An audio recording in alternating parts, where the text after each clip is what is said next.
Gente, tudo bem? Esse live faz parte da virada pela legalização do aborto, a segunda virada. Meu nome é Thaís Campolina, eu sou do ativismo de sofá, também administro a página Mulheres Notáveis e tenho um tanto de outros projetos também, porque sou terrível nesse sentido.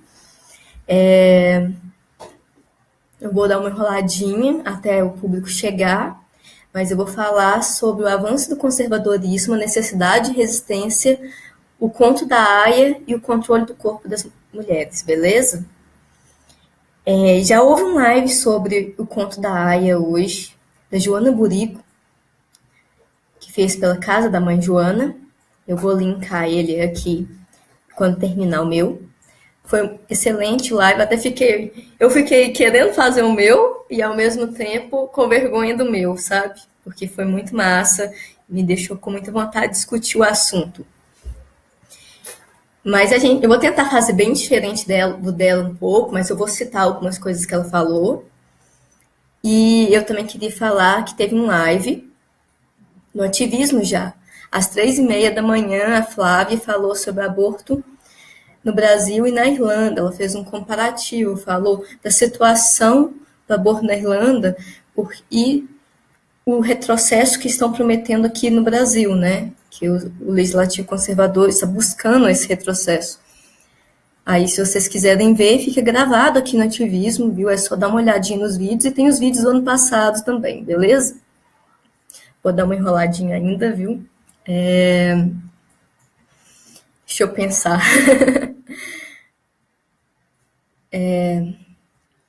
Então, o Conto da Aya é uma obra que foi escrita pela Margaret Atwood. Se eu falar o trem errado, não notem, viu? E na década de 80, se eu não me engano, 1985 foi a data que o livro foi publicado. E ele foi adaptado para o formato de série nesse ano e angariou muitos prêmios. E foi um completo sucesso. Provavelmente porque a gente vive um momento de conservadorismo absurdo, né? Que ele está voltando, o fascismo, o conservadorismo, tudo isso está voltando com muita força no momento. Se você pegar o contexto estadunidense, por exemplo, a gente percebe o que o Trump está fazendo a respeito das mulheres lá. A gente pensa naquela marcha que aconteceu em março. E, assim, faz muito sentido que essa série tenha sido a série que conquistou as pessoas nesse ano. Porque, apesar de ser um mundo diferente do nosso, a história parte de um momento parecido com o que a gente está vivendo. As lembranças da personagem Offred, que é o nome dado nesse novo mundo, mas o nome dela anterior era June, você percebe como era a sociedade antes dessa tomada teocrata do poder, sabe? E a gente vê o tanto que, em alguns níveis, é próximo do que a gente vive hoje. O que eu acho, assim, muito importante salientar, porque a gente consegue se relacionar melhor com algumas coisas da série justamente por estar vivendo esse momento, né? E agora eu vou começar a falar de fato, apesar que eu já comecei, né, um pouco. É o seguinte, a gente, no Brasil, tem o Alerta Feminista, assinado por mais de 100 coletivos, publicou um alerta mesmo, né, sobre os projetos legislativos que buscam restringir o direito da mulher de abortar, né, no Brasil. E um desses projetos foi pauta recentemente, a PEC 181/2015, né, e ela mostra o avanço do conservadorismo no Brasil. Ela, originalmente, era um projeto que buscava ampliar os direitos trabalhistas das mulheres, que buscava colocar a licença maternidade para os fetos prematuros, para as mulheres que têm bebês com fetos. Para bebês prematuros, gente. Desculpa, quero começar de novo. Mas falei errado, gente. Distraí aqui. Porque estava saindo aqui, sabe? Um gato. Mas vamos começar de novo, então. A gente está vivendo esse momento no Brasil que a gente percebe o avanço da bancada fundamentalista e suas pautas que são contra a nossa autonomia. Uma delas é a PEC 181/2015, que inicialmente parece um bom projeto, porque visa ampliar a licença maternidade das gestantes das mulheres que tiverem bebês prematuros.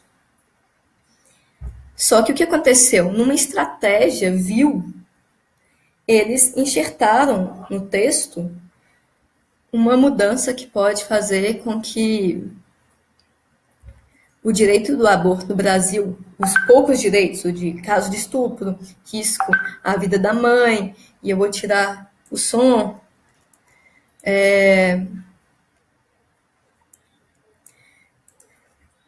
e do feto anencefalo, a gente perca esses direitos por causa de uma mudança, que eles querem enxertar na nossa Constituição que a vida é inviolável desde a concepção. Uma visão que não é amparada na ciência e nem no direito, que é uma visão que se baseia em dogmas religiosos cristãos. E a gente está percebendo o tanto que essa narrativa tem ganhado força já há alguns anos, não é mesmo? Tipo, a gente está notando o tanto que o conservadorismo tem avançado, o tanto que as discussões sobre direitos humanos estão recebendo um backlash cabuloso. A gente percebe como, por exemplo, recentemente a questão que permitiram parcialmente, né, numa decisão, a cura gay. Assim, falaram outro termo, mas é mais ou menos isso. A gente percebe com esse tipo de coisa que a gente está vivendo um momento no Brasil em que os direitos sexuais e reprodutivos das pessoas estão sendo atacados. E o que acontece nesses momentos? Os nossos, das mulheres, das pessoas que podem engravidar, são um dos principais focos. Né? E a gente é por isso que eu resolvi fazer esse paralelo com o livro e a série O Conto da Aia. Porque se a gente for parar para pensar, olha só, o livro conta a história de uma sociedade que foi tomada, assim, o poder foi tomado, não há mais democracia, é uma ditadura teocrata, e isso aconteceu por causa do conservadorismo e tudo mais, e porque existia uma crise reprodutiva naquela sociedade. As mulheres não eram mais capazes de engravidar, de seguir com a gravidez adiante, estava tendo uma dificuldade gritante de perpetuar espécies, por causa da poluição, por causa de um tanto de coisa que ocasionou isso, sabe? E aí eles usam isso e outras coisas para tomar o poder e, assim, criar uma sociedade que as mulheres estão completamente controladas. E a AIA é uma pessoa, na verdade, é um grupo de mulheres que tem a capacidade reprodutiva ainda, e elas são usadas pelo Estado para perpetuar a espécie com filhos desses generais, da elite daquela sociedade.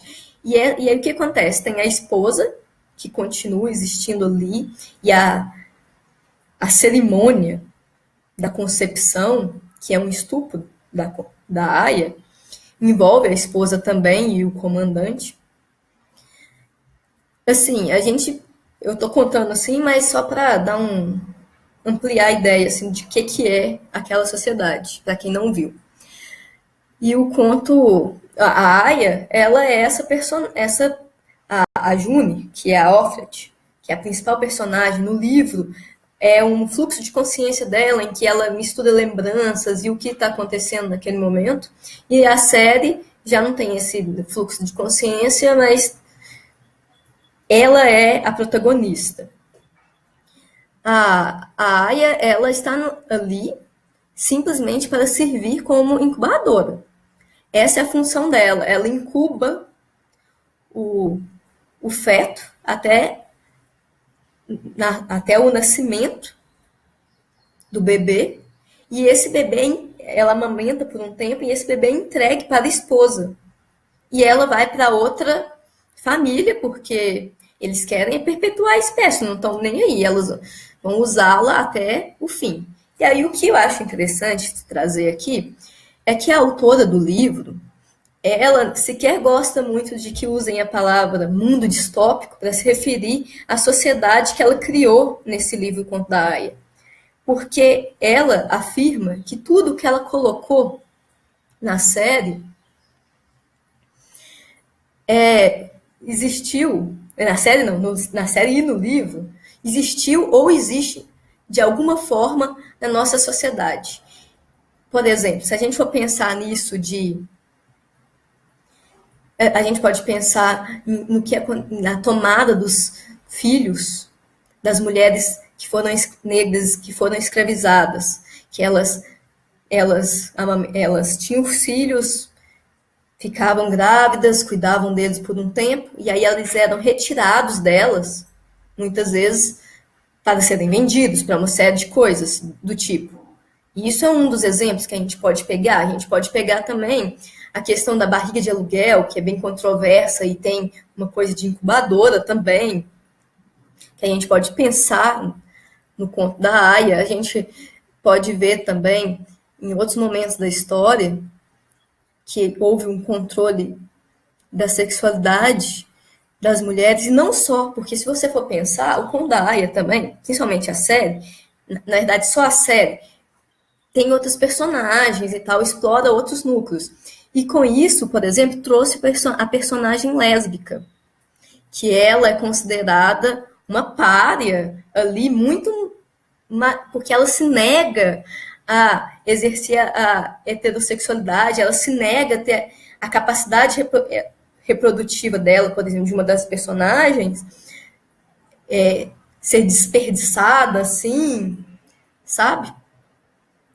E aí, eu acho que a gente pegar esse ponto é interessante, porque eu já falei daquela questão do conservadorismo atingir ter um viés também homofóbico, transfóbico, lesbofóbico, bifóbico, enfim. E isso aparece também no livro e série Conto da Aya. A gente percebe como a sociedade conservadora e ditatorial da história, ela se baseia no controle completo dos corpos e tem principal foco nas mulheres. E por isso as mulheres lésbicas são as consideradas as maiores párias, já que elas não se relacionam com homens. E imagina, ela não se relaciona com homem e ela ainda tem capacidade reprodutiva, e junta tudo, fica muito ruim pro lado dela, né? E elas são consideradas traidoras do gênero no livro e na série. E eu acho que é importante a gente pensar nesse viés, porque o avanço do conservadorismo no Brasil e no mundo, o tempo todo, ele tem esse sintoma do controle do corpo das mulheres, do julgamento da sexualidade da mulher lésbica. É uma coisa assim que fica clara, sabe, para nós. O corpo da mulher é uma zona de batalha que a gente luta pela autonomia, enquanto essas pessoas, esses conservadores, e muitas vezes pela figura do Estado, tentam tomar essa autonomia da gente. E aí eu queria fazer um paralelo no sentido de ativismo e necessidade de resistência, porque pela simbologia do conto da Aya, da série do livro, a gente percebe, isso virou um símbolo mesmo. Por exemplo, tem umas cenas e tal, não acho que nem é spoiler, que é uma imagem assim em que ela fala, que a June fala sobre essa questão dos uniformes, porque as aias têm o uniforme vermelho, cabelo tampado, as tias têm um outro uniforme verde e as esposas um uniforme azul. E ela vira e vendo as mulheres todas de vermelho, as aias todas andando, ela pensa que se. Ela fala que se não fosse para se tornar um exército, não daria uniforme para elas, né? Então, é muito forte isso, essa frase, se você pensar que mulheres estão usando esse uniforme que existe, que foi pensado para o conto da Aya, esse uniforme vermelho, para fazer manifestações pelos seus direitos reprodutivos sexuais, buscando mantê-los, buscando ampliá-los. E eu acho isso fantástico, porque mostra que o seguinte, que como a Joana Burigo falou no vídeo dela, ela citou Simone de Beauvoir, aquela frase famosa sobre crise econômica, social, política e religiosa. Quando existem essas crises, os direitos das mulheres são os primeiros a serem atacados, né? Simone falou isso, Joana repetiu, e hoje eu estou trazendo isso aqui agora, porque se você for parar para pensar,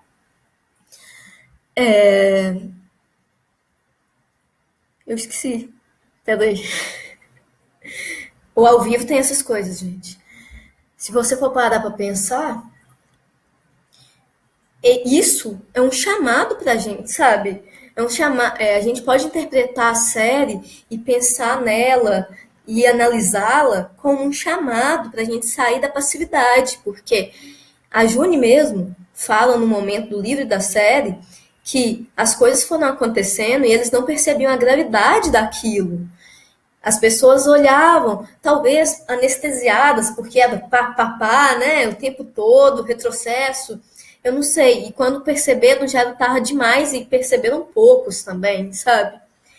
E eu acho que a gente precisa ver a série e pensar nisso, da gente agir, a gente pensar novas estratégias, a gente perceber o backlash que está acontecendo a respeito dos nossos direitos, a gente tentar reagir, pensar em como fazer as coisas, né, acontecerem. E assim, por que que a gente precisa disso? Porque a gente está vivendo um momento de ataques contínuos aos nossos direitos, o que faz com que a gente comece a ficar apático, porque é tanta porrada que a gente começa a ficar meio tipo, não dou conta, não adianta, é inevitável. Gente, a gente tem que tentar evitar. E a gente usa o conto da Aya aí para a gente pensar no que pode ser, no tanto que a gente está dando bobeira, umas coisas assim, sabe? Não quer dizer, não é um julgamento sobre o que a gente está fazendo, é uma reflexão, sabe? Que o avanço, tipo, o controle, o corpo da mulher sempre foi moeda de troca. Isso nunca mudou. Mas a gente tá avançando em algumas coisas. Por exemplo, se eu pensar, lembra quando teve o julgamento no STF a respeito do feto anencéfalo? Naquela época eu pensei que a gente ia avançar, sabe? Pode ter sido ingenuidade minha, mas eu vi um avanço contínuo na discussão a respeito de legalização do aborto, direito LGBTs, direito das mulheres, e tudo isso. E o que aconteceu é que o backlash chegou e a gente precisa reagir. E é isso, sabe? A gente precisa. Eu acho magnífico que a gente veja uma série dessa fazer tanto sucesso, porque a gente percebe o tanto que ela é poderosa. A gente percebe o tanto que ela mexeu com a sociedade, com as pessoas, o tanto que ela despertou em muitas mulheres a vontade de lutar pela autonomia reprodutiva, e não só no sentido de legalização do aborto, mas de educação sexual, de ensinar o consentimento para as crianças, adolescentes, adultos também, e toda a gama de direitos sexuais e reprodutivos, sabe? Liberdade de ter relações com homens ou mulheres, ou com pessoas não binárias, enfim. Eu considero que é uma série muito significativa e que o fato delas ter se tornado um símbolo de luta dos direitos sexuais e reprodutivos das mulheres no mundo todo é um sinal de que tem uma coisa ali para a gente pensar. E a outra coisa que eu queria comentar é que, por exemplo, na série, a gente percebe também o tanto que o controle ele é mais amplo do que o corpo das mulheres, mas começou com elas. E tem cenas que mostram a perda graduativa dos direitos delas, por exemplo, o direito ao emprego, o direito a ter conta no banco, e a luta delas para conseguir ter isso revertido. Mostra, assim, em flashes, mas mostra isso, para mim, é um exemplo de como a gente tem que estar sempre atento. E eu queria falar mais do conto da Aya e relacionar mais, só que como foi um improviso eu entrar agora, não deu para eu estruturar muito bem a fala. Mas essa é a mensagem que eu quero passar, que existe o avanço de pautas que ferem o Estado laico, que ferem os direitos das mulheres, que ferem os direitos humanos no geral, e que a gente precisa se preparar, repensar estratégias, fazer alguma coisa, porque é uma escalada ao conservadorismo, ao fascismo, assim, que está acontecendo gradativamente e em vários lugares do mundo. E é a hora, né, da gente reagir, e a gente percebe o tanto que, inicialmente, quem são as primeiras pessoas a perderem a liberdade são os grupos vulneráveis, né? E é isso. A gente amanhã vai ter muitos atos pelo Brasil. Eu sei que vai ter no Rio, em Recife, em Florianópolis também. E a gente precisa aparecer, a gente precisa estudar, falar sobre isso com responsabilidade. E é isso, gente. Até mais, acompanhe a virada pela legalização do aborto. Vai ter muita fala bacana, não enrolada igual a minha, mas é isso, tá bom? E aqui, alguém me perguntou sobre onde vi a série. Ela vai vir para o Brasil ainda, sabe? Muita gente estava vendo pelo Hulu, é o Hulu que é a empresa, é tipo um Netflix, só que o Hulu. Só que eu não sei como vai vir para o Brasil, quem vai transmitir eu não sei, mas vai vir. Então, tchau, vou finalizar a live e me desculpem a enrolação, ter me perdido umas vezes, tá bom? Eu acho que eu não me preparei, como foi meio em cima, eu não me preparei bem. Boa virada para vocês, bons atos amanhã.